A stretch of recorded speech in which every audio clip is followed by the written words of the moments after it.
En marche.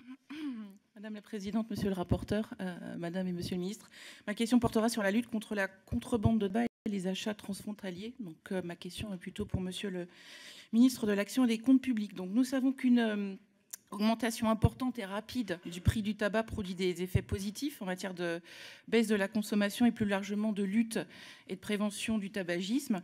Et l'évolution de la fiscalité que vous proposez dans le PLFSS qui vise notamment à fixer le prix du paquet de cigarettes à 10 € en 2020.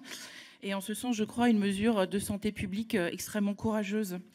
Cela étant, elle pourrait, vous le savez aussi, produire une hausse de la contrebande de tabac et des achats transfrontaliers, sachant qu'une étude de KPMG, alors elle vaut ce qu'elle vaut, mais estime à 26% la part du marché parallèle dans la consommation totale du pays.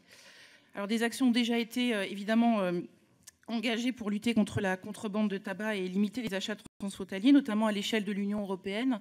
On peut évoquer les directives sur les dispositifs de traçabilité ou encore la limitation des quantités qui peuvent être transportées par les particuliers d'un État à un autre de l'Union. Mais ma question porte plutôt sur les moyens nationaux que nous allons mettre en œuvre. J'aimerais notamment en connaître le détail et le coût prévisible. Alors j'ai juste 3 questions.